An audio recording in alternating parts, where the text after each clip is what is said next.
So okay, let us start the program now. I think let people join as per their convenience. There is no issue. We'll start the program. Okay. And on behalf of All India SC/ST Employees Welfare Association (ONGC) Mumbai, I heartily welcome today's distinguished speaker, Dr. Ved Prakash Mishra Sahab. With folded hand. Sir बहुत बहुत स्वागत है आपका इस कार्यक्रम में। आपका नाम तो हमने बहुत सुना था, कि रूबरू आपसे होने का ये अच्छा एक मौका हमको मिला है। और because we belong to Nagpur no, तो आपके बारे में हमने बचपन से, क्योंकि आपकी एज और मेरी एज में ऑलमोस्ट 10 साल का डिफरेंस है, मैं देखा। तो हम लोग जब थे नागपुर में तो आपके आर्टिकल्स, बहुत सारी आपकी एक्टिविटीज के बारे में हम पता है, हम जानते थे।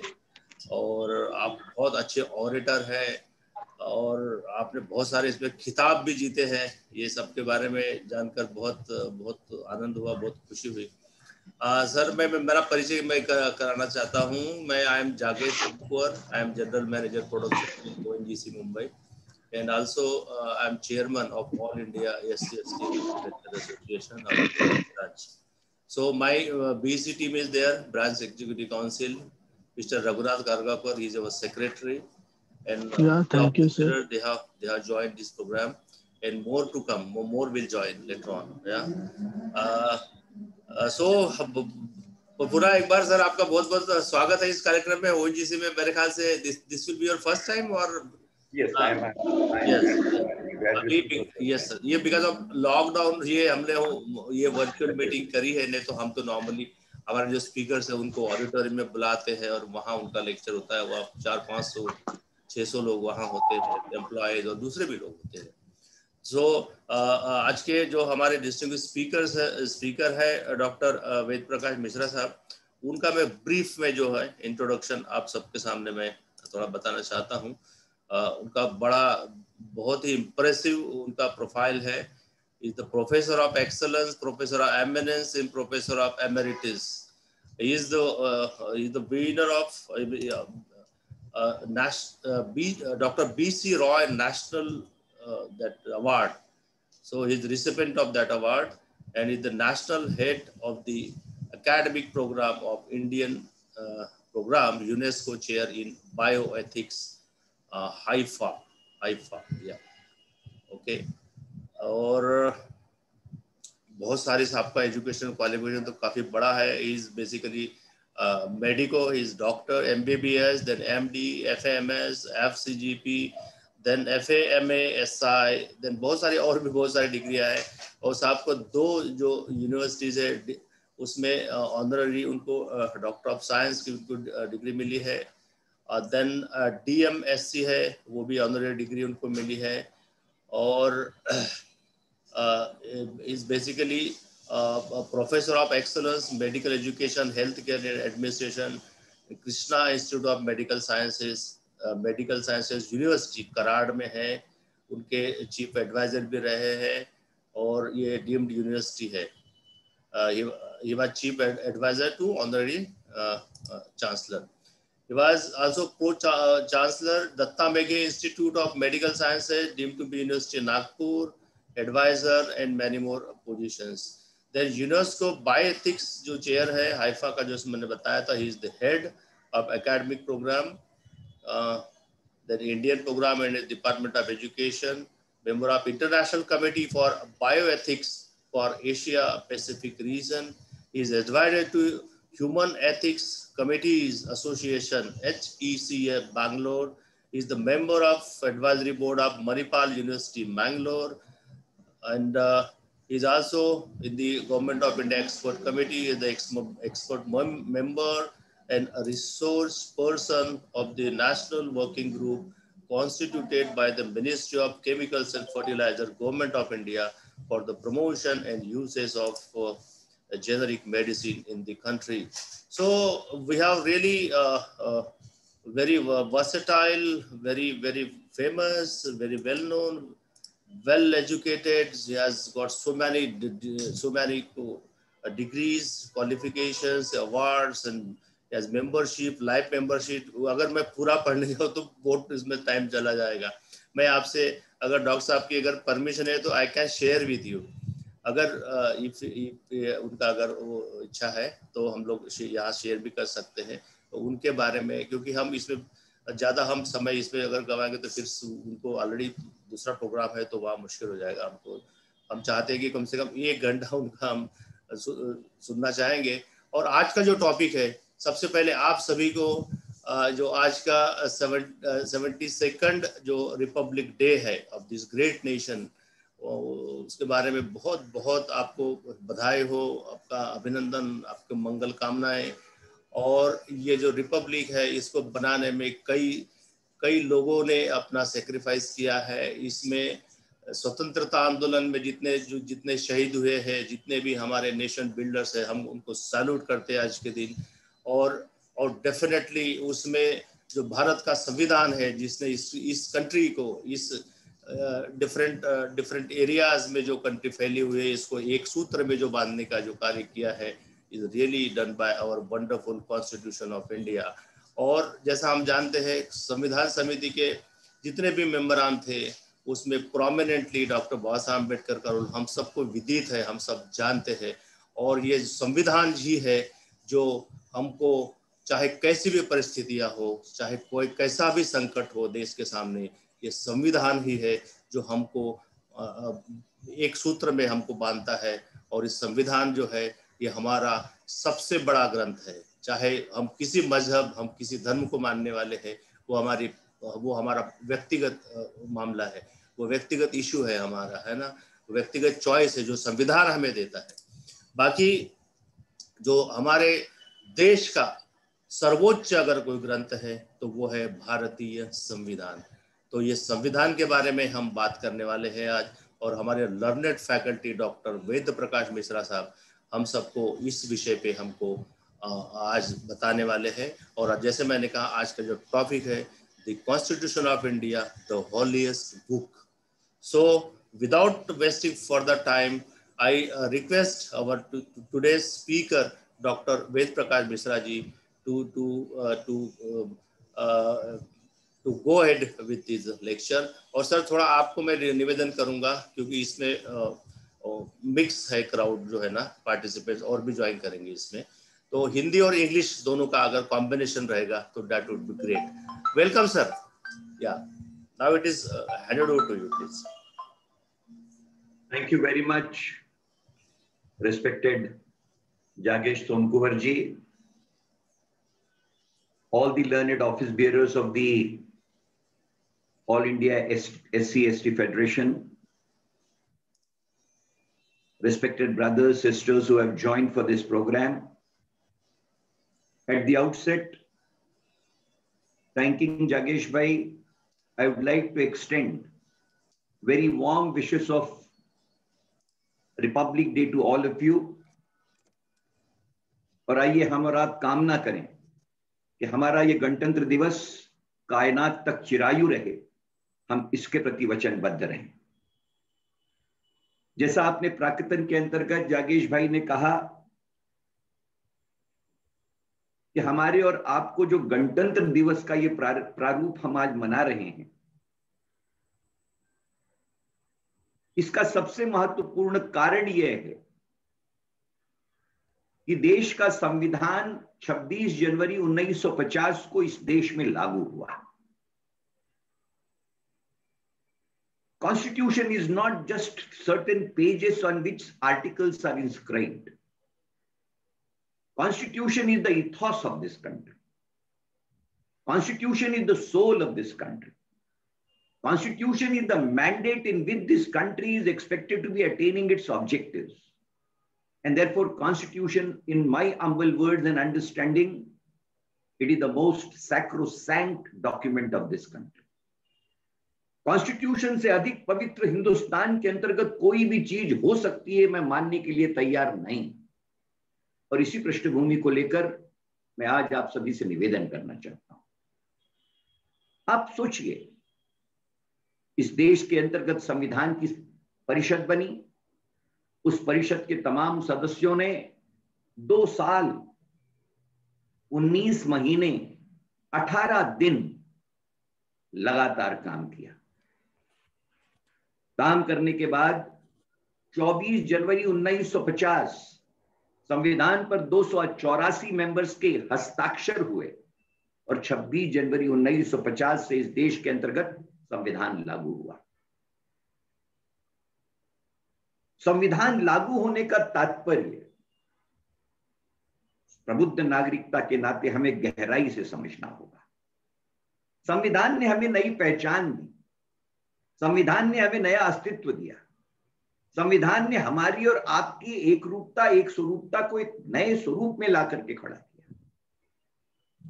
हम देश और दुनिया के नक्शे पर संविधान के कथनानुसार भाई और बहनों सॉवरिन बने, डेमोक्रेटिक बने और हम रिपब्लिक बने।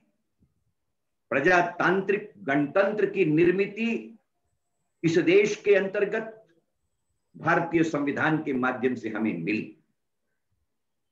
ये बात सच है कि अंग्रेजों से सबसे पहले भारतीय संविधान की निर्मित होनी चाहिए, यह मांग तत्कालीन कम्युनिस्ट नेता एमएन रॉय ने की। संविधान परिषद अंग्रेजों को बनानी पड़ी। पहली मीटिंग दिसंबर 9, 1946 संविधान परिषद की पहली मीटिंग हुई। सच्चिदानंद झा उस मीटिंग को प्रिसाइड कर रहे थे। संविधान परिषद का सबसे महत्वपूर्ण पहलू भाइयों और बहनों, मैं उस मोड़ और मकाम पर आपको ले जाना चाहता हूं। अगस्त 29, 1947 287 मेंबर की संविधान परिषद ने एक मुख से संविधान की ड्राफ्टिंग कमेटी जो बनी, एक मुख से यूनानिमसली डॉक्टर भीमराव बाबा साहब अंबेडकर को मसूदा समिति का अध्यक्ष चुना। और इसलिए भारतीय संविधान की निर्मित के अंतर्गत, भारतीय संविधान की संकल्पना में, भारतीय संविधान के आलेख में और भारतीय संविधान के अभिलेख में जिस महान विभूति ने अपना ज्ञान, अपना तर्क, अपनी श्रद्धा, अपनी निष्ठा और मुझे कहने दीजिए अपनी पीड़ा अपनी लेखनी के माध्यम से आने वाले देश को एक दिशा देने के लिए, आने वाले समाज को एक समता का चिंतन देने के लिए, आने वाले समाज को एकजुटता और एकरूपता का संदेश देने के लिए, आने वाले समाज को संविधान के तौर के ऊपर में गारंटी देने के लिए, आने वाले समाज को लिबर्टी, इक्वालिटी, फ्रेटर्निटी, जस्टिस, इन 4 प्रारूपों के साथ बांधने का जो चित्रण किया, उस चित्रीकृत स्वरूप, चित्रांकन का नाम भारतीय संविधान है। And it is in that context, ladies and gentlemen, I am very emphatic in putting across. भारतीय संविधान केवल इस देश के अस्तित्व का प्रतीक नहीं है। भारतीय संविधान इस देश की अस्मिता का प्रतीक है। भारतीय संविधान इस देश की अस्मिता का मानबिंदु है। ये कहने में मुझे कहीं किसी कोई झिझक का कारण नहीं। आप विचार करें, भारतीय संविधान के प्राक्तन के अंतर्गत डॉक्टर अंबेडकर ने वो कर दिखाया जो देश की 5000 सालों की संस्कृति कभी नहीं कर पाई थी। संविधान के प्राक्तन के अंतर्गत प्रकांड पंडित थे। संविधान के प्राक्तन का प्रीएम्बल का पहला शब्द मेरे मन को निश्चित तौर के ऊपर में सुसंस्कृत कर जाता है। इस देश का संविधान किसी आय ने इस देश को नहीं दिया, किसी यू ने देश को संविधान नहीं दिया, कोई ही इस देश के संविधान का दाता नहीं है, कोई शी इस देश के संविधान का कारण नहीं है और कोई इट इस देश के संविधान का कारण नहीं है, कोई दे इस संविधान के चिंतन का प्रारूप नहीं लिखता। संविधान के प्राक्तन के अंतर्गत डॉक्टर अंबेडकर ने एक अंग्रेजी के प्रोनाउन से जो इस देश की 10,000 की संस्कृति कभी इस देश के अंतर्गत निर्मित नहीं कर पाई, उसका मानदंड डॉक्टर अंबेडकर ने एक शब्द के साथ खड़ा किया।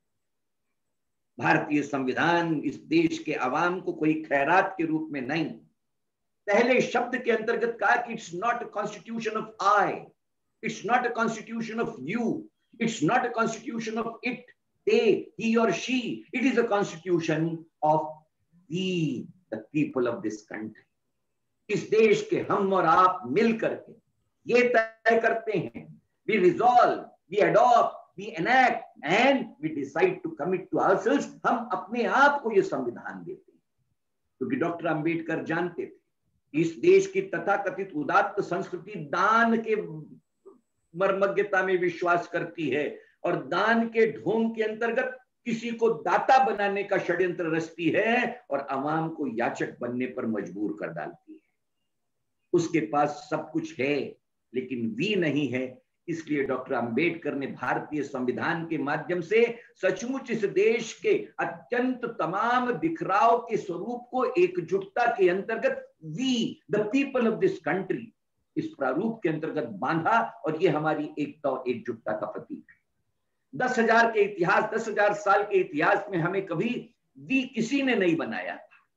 कोई आई बन गया, कोई यू बन गया, कोई ही बन गया, कोई शी बन गया, इट तक इस देश के अंतर्गत आदरणीय हो गए, परंतु वी इस देश के लिए अनोखा था, वी इस देश के लिए उसकी माइती में नहीं था, वी इस देश की संकल्पना में नहीं था। और इसलिए इस भारतीय संविधान ने इस देश को क्या दिया, तो मैं आपसे विनम्रता से कहना चाहता हूं, मेरी अल्प बुद्धि ये कहती है कि इस देश को पहली बार 26 जनवरी 1950 को वी के धागे के अंतर्गत पूरे देश को एक मोती की माला के रूप में पिरोने का काम डॉक्टर भीमराव बाबा साहब अंबेडकर ने किया। ये ऋण उनका हमारे और आप पर, इस देश के अवाम पर है।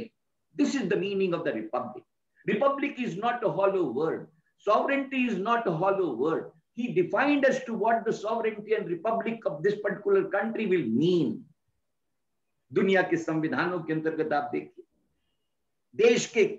दुनिया के व्यापक संविधानों का अध्ययन डॉक्टर अंबेडकर ने किया। 60 देशों के संविधान का अध्ययन करने के बाद इस देश की मसूदा समिति ने और ड्राफ्टिंग कमेटी ने संविधान बनाया। दुनिया के तमाम अच्छे संदर्भ जो संविधानों के हैं उनका अंतर्भूत भारतीय संविधान के अंतर्गत किया गया। फंडामेंटल राइट्स, अमेरिकन संविधान के माध्यम से हमने फंडामेंटल राइट्स स्वीकार किए। डेमोक्रेटिक प्रिंसिपल्स और पार्लियामेंट्री फॉर्म ऑफ डेमोक्रेसी हमने ब्रिटिश फॉर्मेट के संविधान के अंतर्गत स्वीकार किया। Directive principles of state policy Irish संविधान से हमने लिए। फ्रांस के संविधान से the logo of French revolution, ये हमारे प्रीएम्बल का हिस्सा liberty, equality, fraternity and justice के आधार के ऊपर में बना। डॉक्टर अंबेडकर ने भारतीय संविधान के माध्यम से देश की आम नागरिकता को केवल अभिवचन नहीं दिए। It's not a commitment, it's a guarantee with the Indian constitution gives to the citizenship of this country. कौन सी गारंटी? वो गारंटी जो देश की सांस्कृतिक विरासत कभी इस देश को नहीं दे पाई थी, वो गारंटी जो समता की गोद कभी इस देश को नहीं मिली थी, वो गारंटी जो ममता के नाम पर कभी इस देश को प्राप्त नहीं थी, वो गारंटी जो न्याय के दरवाजे कभी सामान्य जनों के लिए नहीं खोल पाई थी, वो गारंटी जो जात और वर्ण के अंतर्गत बांटने वाली व्यवस्था कभी डिग्निटी के स्वरूप को निर्धारित करने के लिए हमेशा मुंह मोड़ करके आगे चली जाया करती थी, वो गारंटी जो इस देश के अंतर्गत पत्थरों को पूजा गया लेकिन सामान्य आदमी को स्वाभिमान की जिंदगी जीने के स्वर नहीं दिए गए, उनको गारंटी इस बात। फ्रेंच रिवॉल्यूशन के माध्यम से 1769 the declaration and charter of the humanism, which was basically a reflection of the ambition and aspiration of the men and mankind of the world. Indian Constitution incorporated that in terms of the guarantee. दुनिया का कोई संविधान किसी बात की guarantee भाई और बहनों नहीं देता। हिंदुस्तान का संविधान, भारत का संविधान अनोखा और अनूठा संविधान है जो गारंटी देता है सिटीजन को। और सिटीजन की व्याख्या करते हुए कहते हैं कि ये this entitlement is for whom? 3 adjectives उन्होंने दिए। This is for weakest of the weak. This is for poorest of the poor. And this is for remotest of the remote. आप सोच करके देखिए, ये केवल अंग्रेजी के फ्रेज नहीं है। इस देश के अंतर्मन के अंतर्गत बसने वाली पीड़ा, इस देश की व्यवस्था के अंतर्गत बसने वाली उपेक्षा, इस देश के अंतर्गत सामाजिक विभीषिकाओं के नाम पर दिया जाने वाला दर्द और इस देश के अंतर्गत छुआछूत के संदर्भों के नाम के ऊपर में लगा हुआ मानवता के चेहरे पर कलंक, जिस पीड़ा को डॉक्टर अंबेडकर ने स्वयं अपनी जिंदगानी के अंतर्गत भोगी थी, उसका एक अजीबोगरीब मानवीय चित्रण उन्होंने संपूर्ण मानवता के उत्कर्ष के लिए, केवल देश को नहीं, मुझे कहने दीजिए जगेश भाई, दुनिया की मानवता को एक रास्ता दिखाया। उस रास्ते का नाम भारतीय संविधान है। अनेक प्रारूप इस भारतीय संविधान के अंतर्गत हैं जो अनोखे हैं, दे आर यूनिक। आप आश्चर्य करेंगे, इतनी मर्मज्ञता के साथ में ड्राफ्टिंग कमेटी डॉक्टर अंबेडकर की अध्यक्षता के अंतर्गत जब काम करती है, तो इस संविधान के अंतर्गत नाइसिटीज एंड न्यूआंसेस के सारे प्रारूप निर्धारित करते हुए it turns out to be the longest constitution of the world. दुनिया के जितने रिटन कॉन्स्टिट्यूशन हैं उनका ये लॉन्गेस्ट कॉन्स्टिट्यूशन है। जिस दिन ये कॉन्स्टिट्यूशन 26 जनवरी 1950 को जब ये सबमिट किया गया, साइन करके अडॉप्ट किया गया, it had 395 articles in it. It was in 22 parts. It had 8 schedules incorporated in it. किस बात की ब्यूटी है आप हमारे मेरे और आपके संविधान में? इसने केवल ये डिक्लेयर नहीं किया कि हम सॉवरेन हो गए, केवल ये डिक्लेयर नहीं किया कि हम डेमोक्रेटिक हो गए, केवल ये डिक्लेयर नहीं किया कि हम रिपब्लिक हो गए। इसके अंतर्गत प्राकृतन में हमने कुछ सेलेबी इनकॉर्पोरेट किए। जब कहा गया कि जस्टिस, फ्रेंच रिवॉल्यूशन में भी जस्टिस डिक्लेयर हुआ था, परंतु भारतीय संविधान के अंतर्गत जस्टिस की व्याख्या करते हुए ड्राफ्टिंग कमेटी कहती है कि justice not in its absolute contours, और उसके 3 हिस्से कर दिए गए, justice, social, political and economic. संविधान केवल पॉलिटिकल जस्टिस की बात करता है, डेमोक्रेसी केवल पॉलिटिकल जस्टिस की बात करती है। 1 मैन 1 वोट 1 वैल्यू, ये केवल पॉलिटिकल जस्टिस की बात करने की क्षमता रखता है। डॉक्टर अंबेडकर जस्टिस को डिफाइन करना चाहते हैं कि अगर आप जस्टिस देना चाहते हैं तो जस्टिस केवल पॉलिटिकल जस्टिस नहीं हो सकता। आपने मताधिकार दे दिया, मताधिकार के अंतर्गत राजा का भी एक ही मत और उसका भी वोट उतना ही, और मेरे जैसे फकीर के वोट की कीमत उतनी, ये केवल पॉलिटिकल इक्वालिटी है। हमारी विषमताओं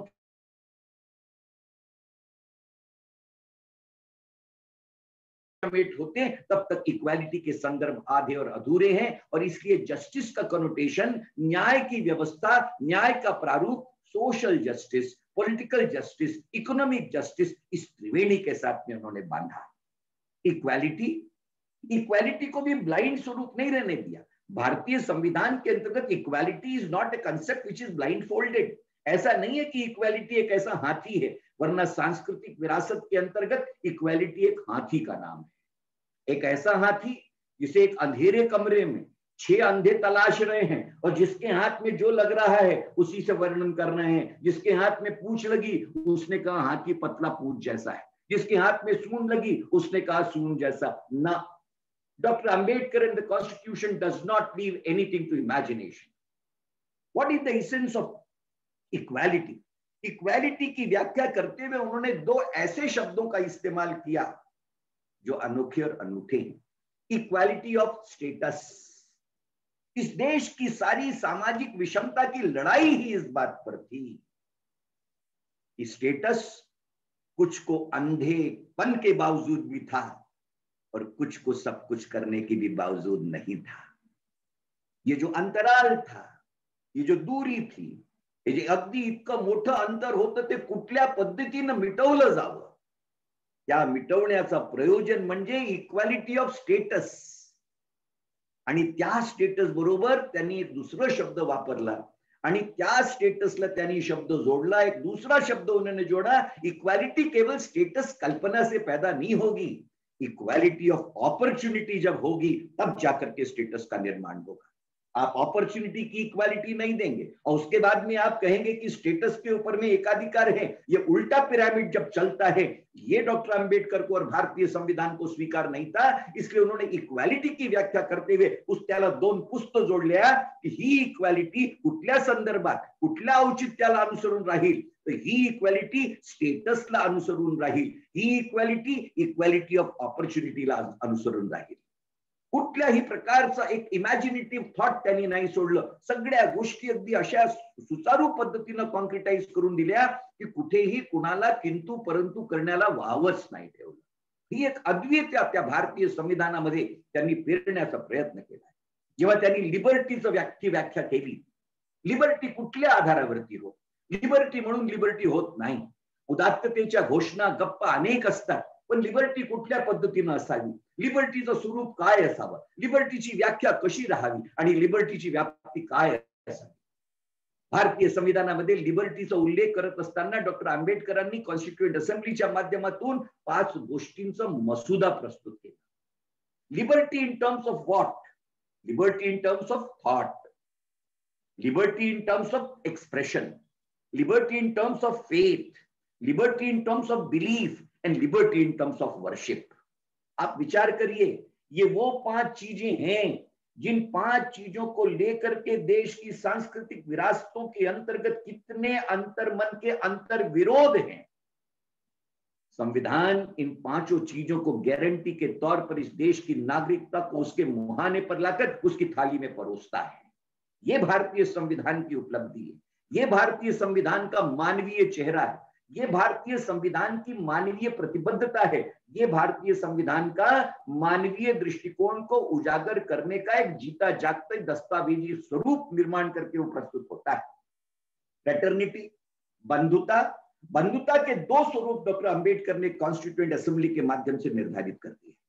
बंधुता के अंतर्गत डिग्निटी ऑफ द मैन. अब आप सोच करके देखें, वहां स्टेटस की बात वो करते हैं, और जब फ्रेटर्निटी की बात आती है तो डिग्निटी की बात करते हैं. Dignity of the man and dignity of human life. लेकिन केवल ह्यूमन लाइफ की डिग्निटी की बात करते हुए बंधुता के अंतर्गत वे रुक नहीं जाते. डिग्निटी के साथ दूसरा शब्द वे जोड़ते हैं, इंटीग्रिटी ऑफ नेशन, क्योंकि वो जानते हैं कि लोग जिस दिन नेशन से बड़े बन जाएंगे उस दिन लोग नेशन हो जाएंगे और नेशन नोशन हो जाएगा. इस बैलेंस को बैलेंस करने के लिए उन्होंने बंधुता के स्वरों को जब निर्धारित किया तब उन्होंने साफ कहा, just as dignity of the man is paramount, similarly collective dignity of mankind in the name of nation is equally paramount. इस सारी संरचना को करते हुए भारतीय संविधान का अगर कोई आत्मा है, जानकार कहते हैं कि भारतीय संविधान की आत्मा अगर कहीं डॉक्टर अंबेडकर ने पिरोई है तो चैप्टर 3 में फंडामेंटल राइट्स के माध्यम से वो पिरोई है. मूलभूत अधिकार होंगे. आपको केवल स्टेट गारंटी देती है ये इनफ नहीं है. गारंटी तो केवल आपको गारंटी के एक स्वरूप का निर्धारित चित्र है, पर यह चित्र यथार्थ के अंतर्गत कैसे रूपांतरित होगा. और तब उन्होंने कहा कि देश की नागरिकता को मूलभूत अधिकार हो. पूरी संस्कृति की लड़ाई ही जगेश भाई अधिकारों की लड़ी गई. कर्तव्य तो निभा दिए, अधिकार कब मिला? अरे हम प्यार मांगते थे, हमें प्यार कब मिला? जो उदारता प्यार देने का ढोंग करती थी, उस ढोंग के गाल पर एक तमाचे का नाम भारतीय संविधान है. हमें किसी की उदारता नहीं चाहिए, हमें किसी से उधार नहीं चाहिए. हमारा अधिकार है, हमारा वो अधिकार संविधान हमें देता है, और इसलिए ये अधिकार संवैधानिक रूप से हमारे लिए प्रदत्त अधिकार हैं. ये कोई खैरात में, दान में किसी दाता की दी हुई देणगी नहीं है. स्वाभिमान की एक भावना, स्वावलंबन का एक चैतन्य, एक राष्ट्रीय संकल्पना का एक उदात्त विचार डॉक्टर अंबेडकर ने इस पूरे संविधान के अंतर्गत फंडामेंटल राइट्स के नाम पर जो कस दिया है, मुझे ऐसा लगता है इससे बेहतर ह्यूमन चार्टर दुनिया के अंतर्गत आप किसी चार्टर से तुलना कर लीजिए. फिर chapter 3 of the constitution of India, penned out of the pen of doctor B.R. Ambedkar, adopted by the Constituent Assembly, it will turn out to be the most refined human charter when compared with any global human charter of any level and any consequence in this world. उसके अंतर्गत केवल भावना नहीं पिरोई है, उसके अंतर्गत पीड़ा पिरोई गई है, उसके अंतर्गत दर्द पिरोया गया है, उसके अंतर्गत अपेक्षा पिरोई गई है, और उसके अंतर्गत उपेक्षा के वे सारे स्वर हैं जो दिशा निर्देश करते हैं की हे असे आहे परंतु हे असे असणार नाही. आता संविधान आला, आमचे दिवस घरी बसणार नाही. यह संविधान की उदात्तता है. इसके अंतर्गत वो सब, और केवल फंडामेंटल राइट्स दे करके डॉक्टर अंबेडकर रुकते नहीं है. अगर fundamental rights are trampled upon तो क्या होगा? फंडामेंटल राइट्स को उन्होंने जस्टिसिएबल बनाया है. There cannot be an infringement on fundamental rights. Article 226, Article 227 original jurisdiction उन्होंने फंडामेंटल राइट्स के प्रोटेक्शन के लिए दिए, लेकिन डॉक्टर अंबेडकर विजनरी थे। दुनिया के अंतर्गत ऐसी व्यवस्था आपको किसी संविधान में नहीं मिलेगी जो आर्टिकल 32 के अंतर्गत डॉक्टर बाबा साहब अंबेडकर ने इस देश के अवाम के लिए की। आर्टिकल 32 ये कहता है कि any infringement of fundamental right आप डायरेक्टली सुप्रीम कोर्ट के पास में आ सकते हैं, ये आर्टिकल 32 आपको अधिकार देता है। Original jurisdiction in terms of the cases of breach of the fundamental right, trampling of the fundamental right in the form of writ of mandamus, in the form of writ of habeas corpus, in the form of writ of certiorari, in the form of writ of quo warranto. What is all this? इससे अधिक human face, इससे अधिक human स्वरूप मैं नहीं समझता कि देश और दुनिया की किसी संकल्पना के अंतर्गत संभव है। लेकिन जब उन्होंने ये कहा कि फंडामेंटल राइट्स जस्टिसिएबल होंगे, उसकी पूरी व्यवस्था का विवरण दे दिया, उसी के साथ दूसरी बात उन्होंने कही, 3 ऑर्गन्स डेमोक्रेटिक पार्लियामेंट्री डेमोक्रेसी के होंगे, लेजिस्लेटिव होगा, एग्जीक्यूटिव होगा, जुडिशरी होगी। वो एक दूसरे पर स्वतंत्र होते हुए भी वो एक दूसरे पर चेक्स एंड बैलेंसेस से बंधे रहेंगे। स्वतंत्र जुडिशरी इस संविधान की सबसे बड़ी देन है। जुडिशरी को इंडिपेंडेंट और ऑटोनमस रखा गया है। क्यों रखा गया है? न्याय दान तभी किया जा सकेगा जब आप किसी की चाकरी में नहीं होंगे। अगर चाकरी में होंगे तो न्याय संभव नहीं होगा। इसलिए न्याय व्यवस्था ये पूर्ण रूपेण ऑटोनमस रहे, और इसलिए आज भी भारतीय संविधान के अंतर्गत अंतर्निहित न्याय व्यवस्था ये दुनिया की किसी भी न्याय व्यवस्था की तुलना में अधिक प्रबल और अधिक शक्तिशाली दिख पड़ती है। इसका एकमात्र कारण है segregation of powers and autonomy to the principal organs of the state, but simultaneously working out that there are appropriate checks and balances. Legislative में लेजिस्लेचर सुप्रीम है, परंतु तुरंत राइडर डाल दिया उन्होंने। Every law enacted by any legislative part, law making entitled authority, it will be open for interpretation by the courts, and anywhere if the law so laid down is found to be inconsistent with the governing provisions of the Constitution of India, it will be declared as ultra vires of the Constitution and it will be annulled. लेकिन उन्होंने ये नहीं अधिकार दिए कि law कसं करावं याच्यावरती कुठल्याही ज्युडिशियल अथॉरिटीला त्यांनी अधिकार नाही दिले। लॉ करण्याची बाब लोकप्रतिनिधींजवळ राहील, पण त्याचा इंटरप्रेट करण्याचा अधिकार आणि इंटरप्रिटेशनची मर्यादा, इंटरप्रिटेशनची व्याख्या, इंटरप्रिटेशनची व्याप्ती ते भारतीय संविधानाला सुसंगत आणि अनुसरून आहे किंवा नाही याचं इंटरप्रिटेशन ज्युडिशियलला पूर्ण राहील। आणि जर त्यांच्या मते ते भारतीय संविधानाला अनुसरून नाही, आणि अनुसरणं नुसतं लेटरच्या अनुसरणांना नाही, तरी म्हटलं letter and spirit of the constitution. संविधान ये केवल लेटर नहीं है, संविधान ये केवल उद्घोषणा नहीं है, संविधान ये केवल वाक्य नहीं है। संविधान के अंतर्गत एक स्वरूप, संविधान के अंतर्गत एक भावना, संविधान के अंतर्गत एक इंटेंट, कंटेंट और इंटेंट की मैचेबिलिटी, ये भारतीय संविधान का एक अविस्मरणीय जादू है।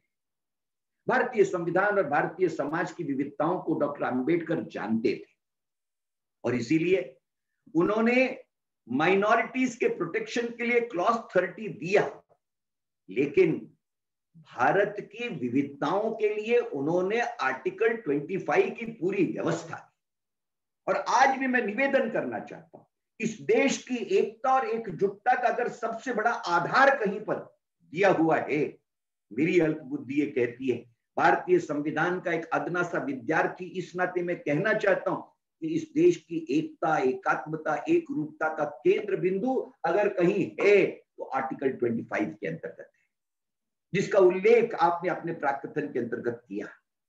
2 शब्दों के अंतर्गत आपने आर्टिकल 25 की व्याख्या कर दी जागेश भाई कि मेरा धर्म मेरा व्यक्तिगत है, पर एक सार्वजनिक धर्म है। इस देश का सार्वजनिक धर्म क्या होगा, यह महत्वपूर्ण है। और इसलिए 42nd अमेंडमेंट इस देश के प्रीएम्बल के अंतर्गत जो होता है वो 5 बुनियादी तत्वों को ला करके खड़ा कर देता है। देश का स्वरूप क्या है?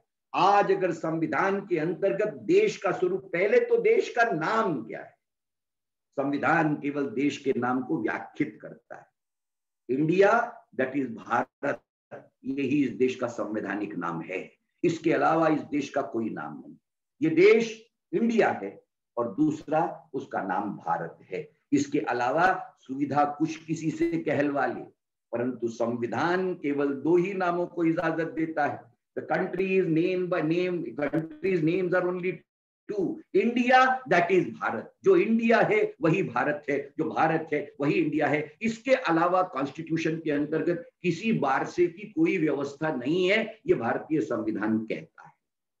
लेकिन इससे अधिक महत्वपूर्ण यह है कि देश के अंतर्गत 5 प्राकथन जो प्रीएम्बल के अंतर्गत जोड़े गए, 1950 में 3 थे, 42nd अमेंडमेंट 1976 के अंतर्गत हुआ, 5 हो गए। अब हम सॉवरिन हैं, हम सोशलिस्ट हैं, हम सेक्युलर हैं, हम डेमोक्रेटिक हैं और हम रिपब्लिक हैं। सुप्रीम कोर्ट की जज पीएन भगवती द्वारा लेड कहती है कि संविधान 368 के तहत आर्टिकल 368 में अमेंडमेंट किए जा सकते, परंतु अमेंडमेंट आर्टिकल 368 के अंतर्गत वे नहीं हो सकते जो इसके बेसिक स्ट्रक्चर को बदल दें। आप सोचिए कितना महत्वपूर्ण ये दस्तावेज, कितना स्पंदित दस्तावेज है कि पूरी सुप्रीम कोर्ट की बेंच ये कहती है कि 368 आर्टिकल के अंतर्गत, और यही भारतीय संविधान की फ्लेक्सिबिलिटी है कि भारतीय संविधान के अंतर्गत उसे कैसे बदला जाए। 3 तरीके उसके बदलने के दिए हैं। Article 368 completely defines as to how the amendments can be done to the constitution. That is the fluidity, that is the flexibility in the constitution. Rigidity और फ्लेक्सिबिलिटी का इससे बेहतर बैलेंस दुनिया के किसी संविधान के अंतर्गत आपको नहीं दिख पड़ेगा। लेकिन सुप्रीम कोर्ट ने आर्टिकल 368 का इंटरप्रिटेशन देते हुए कहा, amendments made in the constitution under article 368 they can do anything but they will not result in any amendment to the basic structure of the constitution. And what is the basic structure of the constitution? Basic structure of the constitution के मुहाने का नाम है preamble of the constitution. इस देश के स्वरूप का निर्धारित स्वरूप ये उसका basic structure है, इसको स्पर्श नहीं किया जा सकता। Now in the context of this basic structure, in the context of this basic structure which is not immune for any alteration in terms of article 368, I want to emphasize import of article 25. Article 25 इस प्रत्येक देश के नागरिक को अधिकार देता है और अधिकार 3 प्रारूपों में है। I can practice the religion of my choice. मुझे कोई रोक नहीं सकता। Practice, profess and propagate. इससे अधिक लिबरलिज्म क्या हो सकता है? लिबरलिज्म के 3 ही रास्ते हैं। मैं मेरे धर्म का अनुसरण कर सकता हूं, मैं मेरे धर्म का आचरण कर सकता हूं और मेरे धर्म को मैं फैला सकता हूं, लेकिन this shall not interfere with any modality and functioning of the state because state will not have any religion. इस देश के संविधान को कोई जात नहीं है, इस देश के संविधान को कोई धर्म नहीं है, इसलिए इस देश का संविधान अपने प्रीएम्बल के अंतर्गत सेकुलर कहता है। सेकुलर केवल धर्मनिरपेक्ष नहीं है, धर्मनिरपेक्षता उसका स्वरूप नहीं है। सेकुलर का मतलब यह होता है कि state will not harbour, state will not protect, state will not propagate and state will not profess any religion. Citizen अपने लिए नागरिकता का इजाद करे, स्टेट नागरिकता के आधार पर नहीं चलती। स्टेट की नागरिकता केवल भारतीय संविधान है। सिटीजन को आर्टिकल 25 मिला है, स्टेट को आर्टिकल 25 नहीं मिला हुआ है। ये अंतर, यह जो अंतर है ये बहुत बारीक है। इसी एक अंतर को अगर भारतीय संविधान के इस रिपब्लिक के दिन हम समझ लें तो मुझे ऐसा लगता है कि देश के अंतर्गत अलगाव के सारे स्वर जो आज दिख पड़ते हैं ये लगाव के स्वर में परिवर्तित हो जाएंगे। अनेक प्रारूप हैं भारतीय संविधान के लिए, जितना कहा जाए उतना कम है। इसको लेकर के घंटों हम चर्चा करेंगे तो ऐसा लगेगा कि डॉक्टर भीमराव अंबेडकर ने सचमुच में इस देश के लिए जो व्यवस्था का प्रारूप दिया वो अद्वितीय है।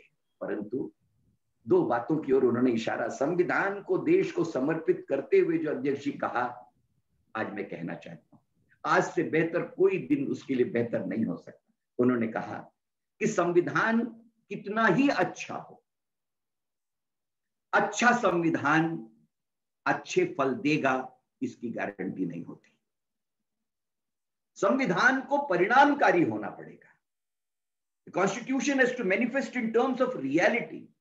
If the guarantee is given but the guarantee is not getting materialized in the realistic sense, then people will lose faith in this Constitution, and a day will not be far when people will burn the copies of this Constitution at the nearest square.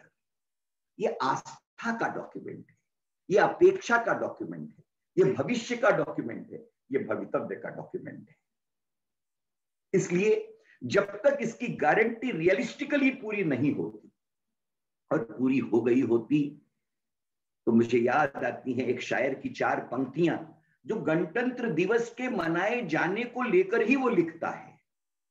मानो आम आदमी की आवाज का प्रतिनिधित्व करता हुआ शायर कहता है कि कहां से लाएं जिगर जश्न जनवरी के लिए, कहां से लाएं जिगर जश्न जनवरी के लिए, ठिकाना जब नहीं रोटी का फरवरी के लिए। जब फरवरी की रोटी का ठिकाना नहीं होता तब जश्न जनवरी का जश्न कहीं न कहीं फीका पड़ जाता है।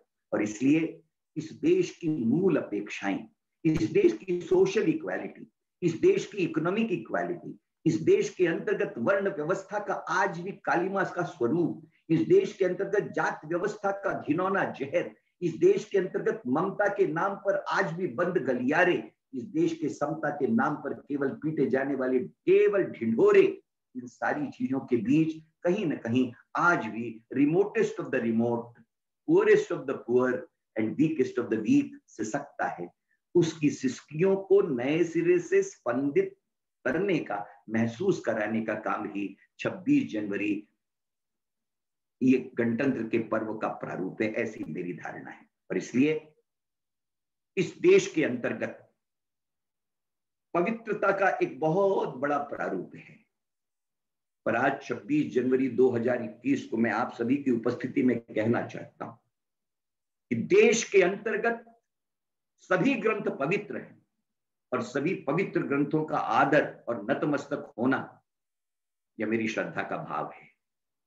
परंतु इस देश के अंतर्गत जिस नागरिकता ने मुझे लिबर्टी दी, जिस ग्रंथ ने मुझे इक्वालिटी दी, जिस ग्रंथ ने मुझे फ्रैटर्निटी दी, जो ग्रंथ मुझे जस्टिस की गारंटी देता है, जो मुझे स्वाभिमान देता है, जो मुझे स्वावलंबन देता है, जो मुझे स्वदेश देता है, जो मुझे अस्तित्व देता है, जो मुझे अस्मिता देता है, जो मुझे गरिमा देता है, जो मुझे महिमा देता है, जो मुझे पहचान के सारे स्वरूप देता है, जो मुझे कल तक मैं दस्तक देने के लायक नहीं था और आज मैं दस्तखत हो गया हूं। ये परिवर्तन मेरी, आपकी, हम सब की जिंदगी का एकमात्र कारण अगर कोई है तो वह केवल भारतीय संविधान है, डॉक्टर अंबेडकर का दिया हुआ संविधान है। इसलिए इस देश के अंतर्गत पवित्रता के तकाजे पर अगर कोई ग्रंथ, सबसे पवित्र ग्रंथ कोई है, होलियर, अगर होली यह अल्टीमेट है तो मुझे कहने दीजिए, अंग्रेजी में एक शब्द है, दे से best is superlative. Chairman sir, मैं कहना चाहता हूं, एक शब्द है अंग्रेजी में, बेटर देन द बेस्ट।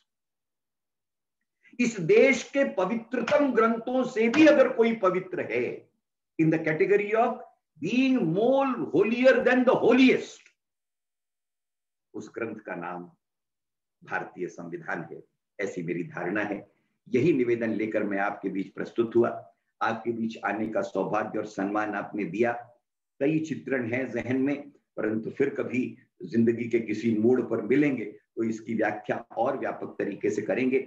आज एक प्राक्तन के तौर के ऊपर में अत्यंत पुनीत और पावन दिवस पर आप जैसे प्रबुद्ध लोगों के बीच इस निवेदन को करने का आपने मौका दिया, अवसर दिया, इसलिए आप सभी को एक बार फिर से गणतंत्र दिवस की बधाई देते हुए, हम और आप, जैसा मैंने कहा, हम केवल अपने प्रयत्नों से एक ही प्रयत्न करें कि इस देश का गणतंत्र और इस देश का संविधान, यह दोनों चिरायु हों। उसी के अंतर्गत सामान्य आदमी की अस्मिता का चिंतन स्पंदित है, उसी के अंतर्गत सामान्य आदमी का भविष्य अंतर्निहित है, उसी के अंतर्गत देश की गौरव और गरिमा का दान है। इसलिए आज का यह निवेदन मेरा केवल इतना ही है कि इस देश का पवित्रता से भी पवित्रतम ग्रंथ आम आदमियों की निगाहों में अगर कोई है वो केवल भारतीय संविधान है। Let us declare that to be the holiest book of this country. Thank you very much, thank you all. Wonderful, sir. Wonderful. It was really a wonderful lecture and very insightful, very enlightening. शब्द नहीं है हमारे पास, शब्द कम पड़ रहे हैं। आपकी इतनी जो सुंदर जो स्किल है ऑरेटरी की, मुझे पता है 1975 में आपने नागपुर यूनिवर्सिटी का best orator of the award आपको मिला था। 1975 की बात है, जब मेरे ख्याल से हम लोग चौथी पांचवी में होंगे। और आपने बहुत सारे नेशनल लेवल पे भी ऑडिटरी में आपने अवार्ड लिए। तो आज का यह जो कार्यक्रम है इसकी एक जीती जागती मिसाल थी कि ये जो आपने जो इतने सारे जो तमगे जो जीते हैं इस फील्ड में, और आपने इतने सारे जो अवार्ड्स आपको मिले हैं। सर को मैं बताना चाहता हूँ ऑडियंस को कि 2016 में डॉक्टर बीसी रॉय उनको अवार्ड मिला, और जो हमारे देश के पूर्व राष्ट्रपति महोदय जो थे महामहिम अपने प्रणब मुखर्जी साहब, उनके उनके कर कमलों द्वारा उनको ये अवार्ड दिया गया था, डॉक्टर बीसी रॉय अवार्ड। तो हम लोग सही में सर हमारे पास शब्द नहीं है, किस शब्दों में आपका शुक्रिया अदा हम लोग करें। समय बहुत कम था क्योंकि आपको दूसरे प्रोग्राम में भी जाना है। हम हमारे टीम की ओर से, हम सब की ओर से हम आपका बहुत बहुत साधुवाद व्यक्त करते हैं, बहुत बहुत धन्यवाद व्यक्त करते हैं, और एक आशा करते हैं कि जो आपने जो आज के प्रोग्राम में जो संविधान के बारे में जो बातें कही, जो संविधान की में जो अंतर्निहित जो उसकी भावना है उसके बारे में हम सबको बताया, वो हमारे जितने भी आज के हमारे ऑडियंस है, जितने भी हमारे पार्टिसिपेंट्स है, उनके जहन में काफी अंदर तक वो पहुंचा होगा। और आशा करते हैं कि हम ओएनजीसी में जब अब ये लॉकडाउन का जब ये पीरियड जब खत्म हो जाएगा तो हम आपको इनवाइट करेंगे मुंबई में, एक किसी स्पेशल ओकेशन पे आपको बुलाएंगे, और फिर आपको फिर समय का कोई पाबंदी नहीं रहेगी। वो टाइम पे आपको पूरा पूरा हम 1-1.5 घंटा सुनना चाहते हैं, क्योंकि जो फ्लो है आपका वो रियली ट्रिमेंडस, जबरदस्त है। और सर हमारे सेक्रेटरी साहब सिर्फ एक एक मिनट में वोट ऑफ थैंक्स करने वाले हैं, और उसके बाद हम प्रोग्राम करेंगे। हाँ जी, कारगावकर जी। थैंक यू जागेश ji, thank you very much Shri doctor Ved Prakash Mishra ji, और constitutional expert and professor emeritus, professor par excellence. और सर आपका ये जो स्पीच और टॉपिक तो बहुत ही हेवी है, कॉन्स्टिट्यूशन और उसके आर्टिकल्स, आपका speech better than the best, इसी शब्दों में बोल सकते। करेक्ट। इतने सरलता से आपने समझाया कि सारी चीजें जो है समझते गई, और कॉन्स्टिट्यूशन जैसा टॉपिक भी और आर्टिकल भी जो है इस सरलता के साथ सुनने में हमें बहुत आनंद आया, और हम चाहेंगे लार्जर ऑडियंस को ये लाभ मिले। फ्यूचर में जरूर आपका प्रोग्राम करेंगे सर, और बहुत बहुत धन्यवाद।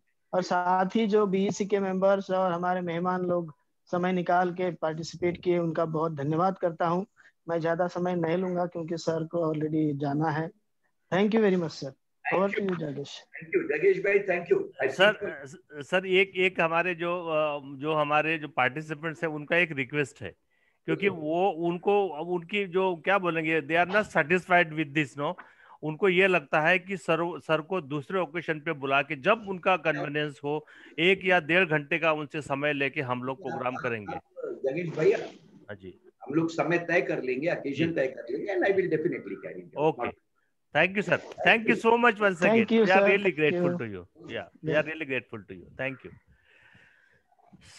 So साथियों, it was really a wonderful lecture today by Dr. none other than Dr. Ved Prakash Mishra साहब। और प्रोफेसर साहब को बारे में क्या कहना, मैंने जो शुरू में कहा कार्यक्रम के कि उनके बहुत सारे हमने आर्टिकल्स पढ़े, उनके लेक्चर्स पढ़े, और उनके बारे में काफी सुना था। वो बेसिकली मेडिको है, डॉक्टर है, बाकी उनका संविधान के बारे में देखिए सारे आर्टिकल जो है उनको पूरे याद है, सारे एक एक आर्टिकल के मीमांसा वो इतने अच्छे तरीके से करते हैं कि बहुत बिरले लोग होंगे जो इतना अच्छे तरीके से उसकी जो भावना है संविधान के, जो डिफरेंट आर्टिकल्स की वो बात करते हैं। मैं अभी समय तो हो गया है और डॉक्टर साहब को दूसरे किसी फंक्शन में जाना है। आज 26 जनवरी का दिन है, आपको सबको पता है। तो हम लोग एक काम करेंगे, हम लोग फिर उनसे समय लेके ये एक स्पेशल एक टॉक हम लोग ऑर्गेनाइज करेंगे।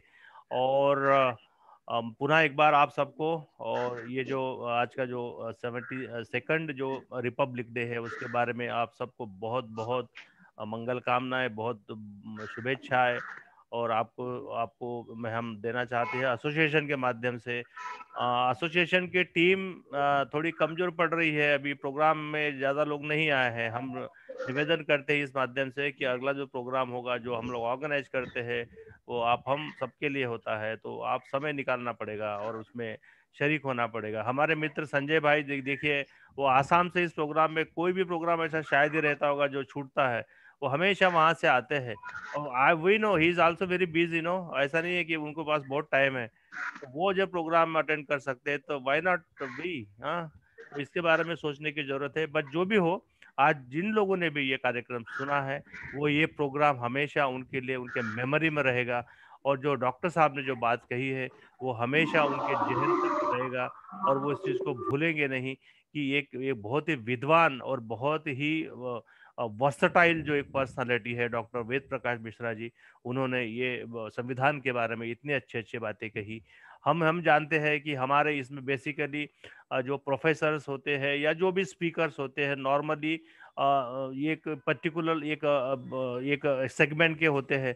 बाकी मिश्रा सर जो है वो कॉन्स्टिट्यूशन एक्सपर्ट है इस फील्ड में, उनका बहुत ज्ञान है और उनका हम लाभ लेना चाहते हैं। तो बहुत बहुत धन्यवाद आप सबका, आपने ये प्रोग्राम ज्वाइन किया। अभी ज्यादा कुछ कहने के लिए नहीं है आज के दिन। हाँ, आप लोग थोड़ा बोलेंगे प्रोग्राम के बारे में, अगर एक दो कमेंट में। संजय भाई सबसे पहले, संजय भाई।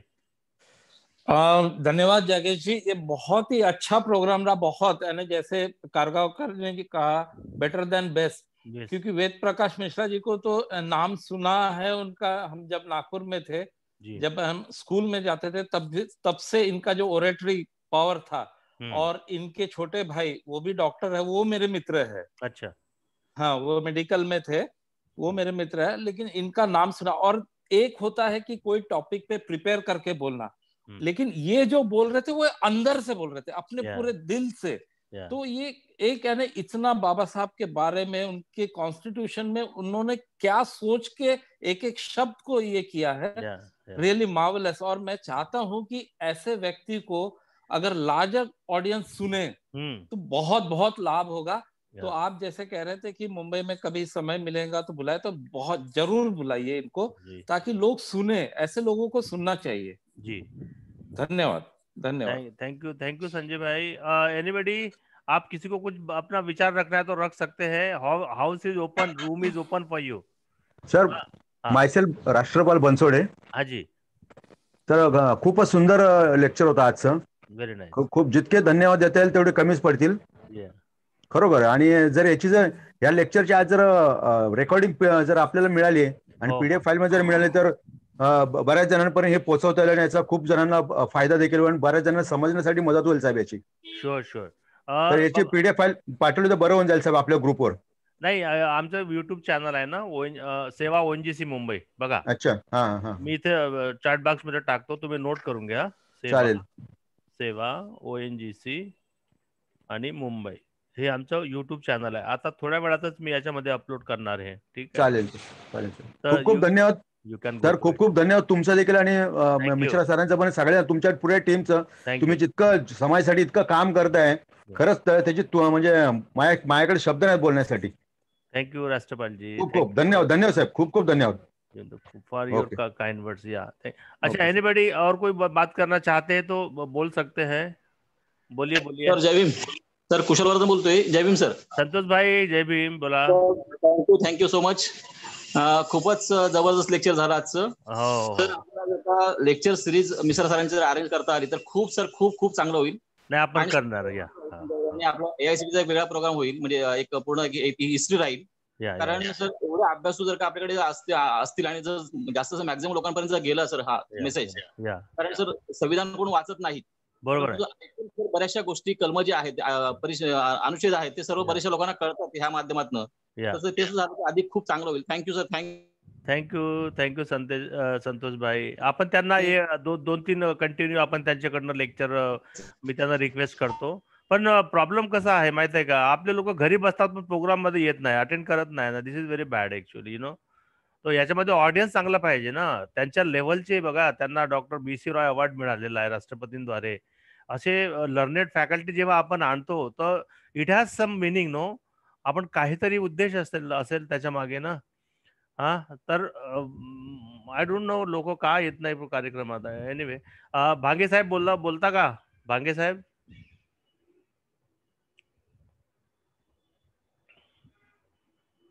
भांगे साहेब बोला ना. हा, जय भीम सर्वांना. खरंच जे सर्व लोकांनी म्हटल्याप्रमाणे सरांचं म्हणजे बोलण्याची खूपच चांगली शैली होती.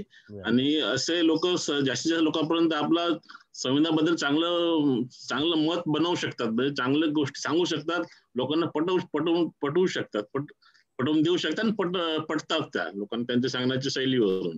अशा लोकांकडून जास्तीत जास्त आपण ऐकलं पाहिजे आणि समोरपर्यंत प्रोग्राम झाले पाहिजे असं माझं मत आहे. धन्यवाद. थँक्यू.